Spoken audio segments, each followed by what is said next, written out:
Hi mga Kalon Seekers! Welcome back nga dito sa aking channel. Sa video na ito nga, may super exciting tayong pag-uusapan ang pinakabagong update ng Cash Express ngayong November 2025. So alam nyo ba mga Kalon Seekers, pwede na ngayong umutang up to 30,000 pesos sa Cash Express. Yes, at hindi lang yan ha, may 14 to 30 days na terms para sa new borrowers. At kapag repeat borrowers ka na, pwede ka na magkaroon ng loan up to 9 months ha. Installment yan. Pero syempre pag longer terms, mas malaki din yung charges. Pero ito yung pinaka-highlight ha.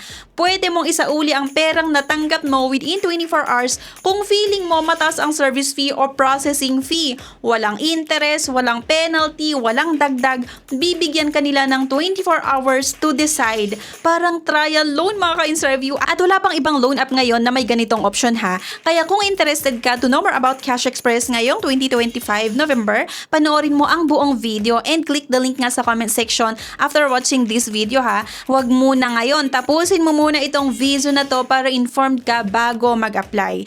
Pero bago ang lahat mga ka-interview, please watch this. Hello mga mi! So gabi na nga at brand out nga dito sa amin dahil sa malakas na bagyo na dumaan na naman. So syempre Isabela, talagang dinadaanan yan ng mga bagyo and marami din naman yung mga lugar talaga na apektado rin ng bagyong to ha.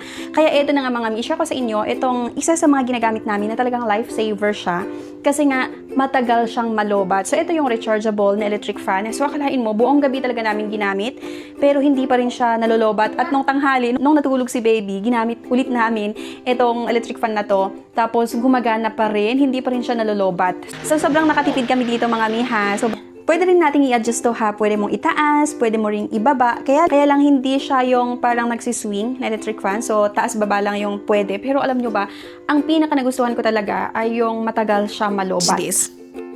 Ayan, so let's get back to the topic. At syempre, ang unang tanong, ano nga ba itong Cash Express? So, sa mga hindi pa po nakakaalam, ang Cash Express nga is an online lending platforms na matagal sa market.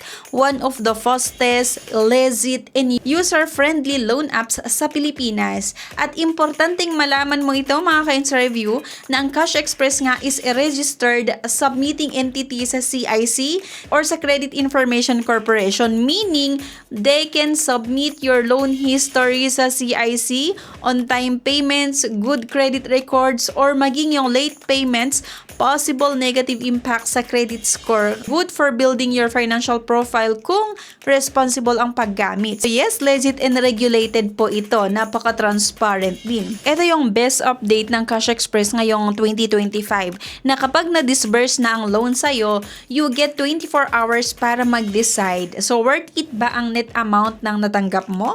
Masyado bang mataas ang service fee? Gusto mo ba ituloy? At kung hindi ka satisfied, pwede mo ibalik ang pera within 24 hours. No interest, no service fee, no hidden charges, no penalty, as in zero cost. Kung baga, binigyan ka nila ng chance na mag-back out kung hindi ka comfortable. This is a very unique feature mga ka-interview ha. Wala pang ibang loan app ngayon na may ganitong feature ha. Kaya in fairness din talaga kay Cash Express, may mga bago silang updates na nakakabuti sa mga borrowers. So para sa mga new borrowers, pwede kang umutang ng 1,000 to 10,000 terms 14 to 30 days. Sa mga reloan borrowers or repeat borrowers, pwede kang umutang hanggang 30,000 pesos. Sa mga repeat borrowers, pwedeng hanggang 9 months yung payment terms kapag una, early payer, on-time payer, matagal ng user, processing fee varies per person, depende sa profile mo, consistency, and repayment behavior. So, sino nga ba yung pwedeng mag-apply? So, dapat Filipino citizen, yung edad ay 18 to 60 years old, dapat mayroong isang valid government ID, active mobile number, active bank account, or e-wallet, proof of income, optional naman ito, pero sana meron kayo, di ba? Mas malaki yung chance for approval. Ang ID nga na tinatanggap yung UMID, National ID, Passport, Voters, Pag-ibig, PhilHealth, all online. So, walang interview ito, no physical visit. So, hindi mo kailangang pumunta sa branch nila para mag-apply. At para nga makautang kayo dito, i-click nyo nga lang yung link na makikita sa comment section kapag gusto nyo i-explore itong Cash Express. Create your account nga, sagutan lang natin yung mga personal information and work details. Mag-upload ng isang valid government ID, submit your application, at mag-antay ka lang ng 5 to 15 minutes for approval. Once approved, matatanggap mo yung pera sa bank account or e-wallets. Ang mga nakita ko na magandang feature ng Cash Express ay Una nga, fast approval ito. Perfect nga ito para sa emergency needs.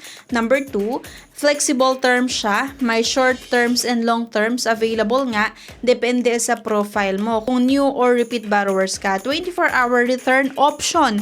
Walang ibang loan app na ganyan ka consumer friendly ha. At number 4, CIC reporting, good for credit score building. Number 5 nga, instant disbursement. Money is sent immediately after approval. 6, higher limit for good payers. Mas tumataas nga ang loan limit over time. So ang tips nga lang to increase your chances of approval mga ka-ins review, una, use your main number. Next, provide consistent details. Mag-upload tayo ng clear ID photos. Use a reachable emergency contact. Avoid applying to multiple loan apps in one day. Always pay on time ha if gusto mong magka 9-month terms. So, dapat good payer ka from the start. Pero kasi pag mas mahaba yung payment terms ha, asahan mo na mataas din yung interest at yung mga fees niya. So, friendly reminder ha, loan can help pero may responsibility. Use Cash Express nga only if needed. Check fees before proceeding, and if hindi ka satisfied, use the 24-hour return feature. Protect your CIC record dahil reportable ang history mo. That's the full and updated Cash Express review for 2025 with new features, new loan limits, and the unique 24-hour return option. Kaya kung interested ka nga subukan or explore yung loan app, make sure na panoorin mo nga ulit yung important details and click the link nga sa comment section after watching this video. At before we end, here's an important reminders. So disclaimer mga ka-ins review, this video is for informational and educational purposes only.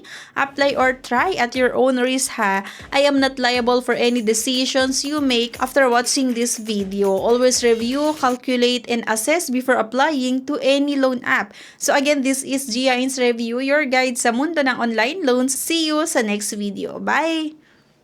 Need cash now? Get 20,000 pesos fast. No collateral, one valid ID only. Introducing Cash Express, your online loan solution. Perfect for bills, emergencies, or starting a business. Apply 100% online in minutes. No long lines or paperwork.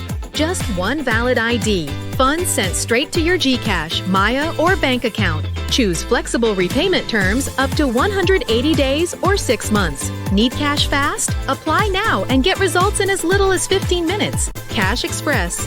Fast loan, less stress.